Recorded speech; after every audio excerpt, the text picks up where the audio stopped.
Ziaur Rahman president থাকাকালীন সময়ের ঘটনা। তখন চলছিল রমজান মাস। বঙ্গভবনে প্রায় সারা রাত মিটিং এবং রাষ্ট্রীয় হিসাব নিকাশ শেষ করে সেহরি করতে গেলেন জিয়া। বঙ্গভবনের ডাইনিংয়ে সেহরি খেতে গিয়ে দেখলেন তার জন্য সেহরির কোনো আয়োজনই করা হয়নি। সারা রাত কিছু না খাওয়া প্রেসিডেন্টের জন্য কোনো আয়োজন হয়নি দেখেও তিনি সেদিন একটা কথাও বলেননি। এরপর বাবুর্চি জিয়াউর রহমানকে খাবারের ব্যাপারে একটা পরামর্শ দেন। সেই পরামর্শ শুনে প্রচণ্ড রেগে যান তিনি।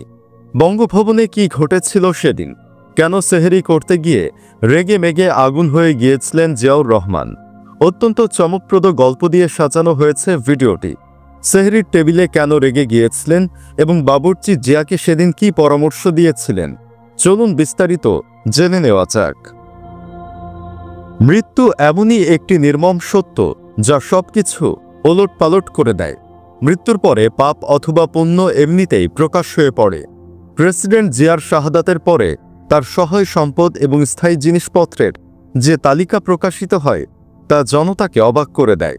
মৃত্যুর আগে তিনি তার পরিবার পরিজন, সন্তান সন্ততির জন্য কোনো সঞ্চয় বা 1 ইঞ্চি জমিও রেখে যাননি। জীবন অবসানের পর সবকিছু ঘেটে ঘুটে এমন কিছুই পাওয়া যায়নি যা ব্যক্তিগত বলে উল্লেখ করা যায়। চট্টগ্রাম সার্কিট হাউসে ভাঙা সুটকেস বা ছেঁড়া গেঞ্জি কারো কারো কাছে গল্প মনে হলেও ওটাই ছিল নির্মম সত্য।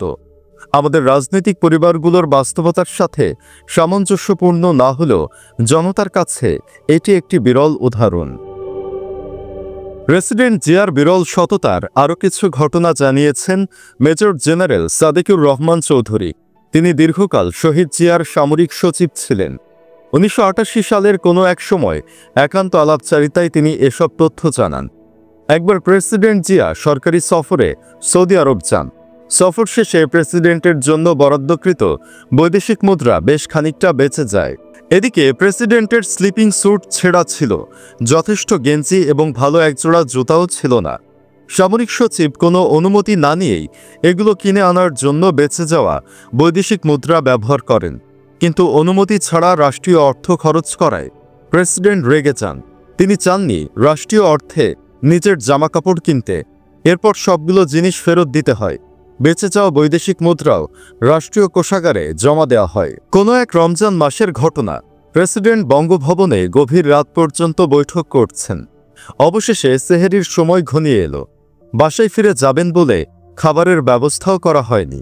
বাবুর্চিদের একজন বিরিয়ানি নিয়ে আসার প্রস্তাব করলেন। প্রেসিডেন্ট তা প্রত্যাখ্যান করলেন। শুধু প্রত্যাখ্যানই করেননি, তিনি রীতিমতো রেগেও চান। জানিয়ে দেন প্রেসিডেন্ট হলেও তার জন্য আলাদা আয়োজনের দরকার নেই। তিনি বঙ্গভবনের সাধারণ কর্মচারীদের জন্য রান্না করা খাবারই খেলেন। সাবেক উপদেষ্টা এবং সচিব কাজী ফজলুর রহমান তার প্রত্যক্ষ অভিজ্ঞতা থেকে এই ঘটনা বলেছিলেন। অন্য আরেক সময় প্রেসিডেন্ট তার নিজ দেশ বগুড়া সফর করছিলেন।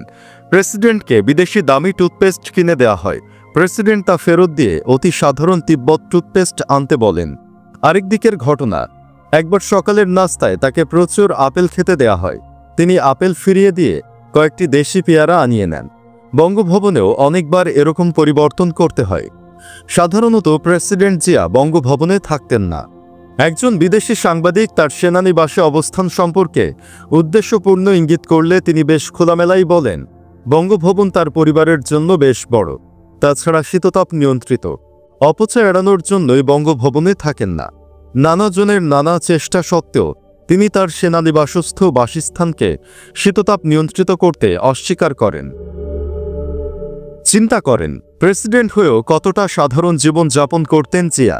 আমরা শেখ হাসিনার দিকে তাকালেই বুঝতে পারি কি এক রাজকীয় জীবন ছিল তার।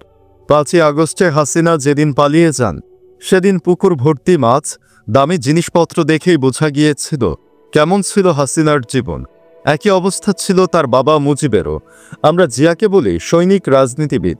তিনি রাজনীতিবিদ হয়েছিলেন, কিন্তু কখনো রাজনীতিবিদদের মতো সস্তা কথা এবং কৃত্রিম ব্যবহার দ্বারা কর্মী সাধারণকে তুষ্ট করার চেষ্টা করেননি।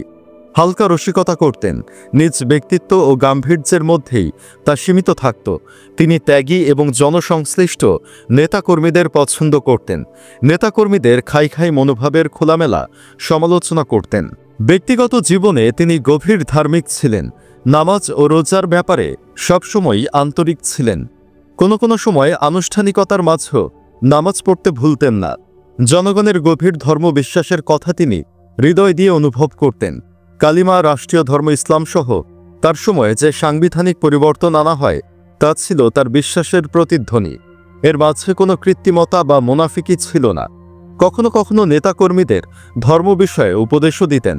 একজন ব্যক্তি তার মহৎ কর্ম ও আদর্শের দ্বারা মানুষের মাঝে চিরস্থায়ী জায়গা করে নেন। এমন অবস্থায় ব্যক্তি আর নিজস্ব পরিসরে অবস্থান করেন না। ব্যক্তি রাষ্ট্র বা জাতির সম্পদে পরিণত হয়। প্রেসিডেন্ট জিয়াউর রহমানের বেলায় তার ব্যতিক্রম ঘটেনি, যার জীবনে প্রথম ছিল বাংলাদেশ এবং শেষ ছিল বাংলাদেশ। জনগণের হৃদয়ে তার জন্য একটি চিরস্থায়ী আসন থাকবে, এটাই স্বাভাবিক। বাংলাদেশের জনগণ তাদের ব্যালটের রায়ে বারবার সেই প্রতীতি ব্যক্ত করেছে। নেতা চিরস্থায়ী নয়, নীতি চিরস্থায়ী। শহীদ জিয়ার ব্যক্তিজীবন থেকে দেশ ও জনতার অনেক শিক্ষণীয় বিষয় রয়েছে। আমাদের রাজনীতি এবং রাজনৈতিক অঙ্গনের যে হালচিত্র আমাদের সামনে রয়েছে তা অত্যন্ত বেদনাদায়ক। শহীদ জিয়ার সৈনিকেরা তার আত্মত্যাগ ও দেশপ্রেমের মহৎ আদর্শে নিজেদের উজ্জীবিত করবে, এটাই সময়ের প্রত্যাশা। এই জাতির জন্য পাহাড় কেটে কেটে সমতল পথ তৈরি করেছেন শহীদ প্রেসিডেন্ট জিয়াউর রহমান। তাদের একজন। জাতীয় মুক্তিযুদ্ধ এবং ৭০ দশকের মাঝামাঝি সময় জাতি যে ক্রান্তিকাল অতিক্রম করে, সে সময়গুলোতে জিয়াউর রহমানের সাহস, দৃঢ়তা এবং দূরদৃষ্টি জাতিকে অভীষ্ট গন্তব্যে পৌঁছে দেয়।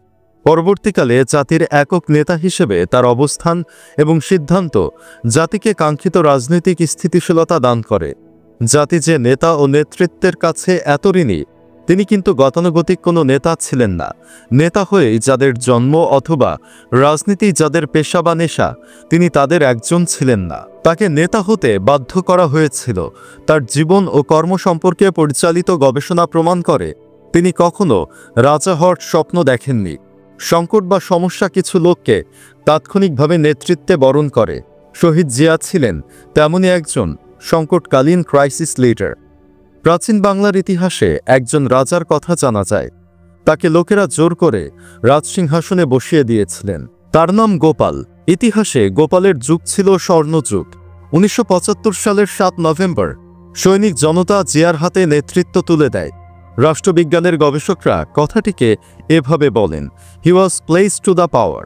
ক্ষমতার জীবনে শুরু হয় এক নতুন অধ্যায়। প্রাথমিক শাসক এলিটরা যখন তার জন্য বিব্রতকর কাউকে সেনাপ্রধান বানিয়ে দেয়, তখনও তিনি নীরবে তা মাথা পেতে নেন।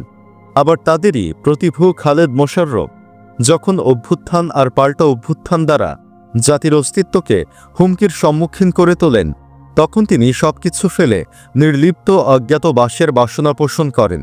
কিন্তু যখন দায়িত্ব বর্তায়, তখন অসীম সাহসিকতা, নিচ্ছিদ্র নিষ্ঠা এবং নিরলস পরিশ্রম দ্বারা তা তিনি সম্পাদন করেন।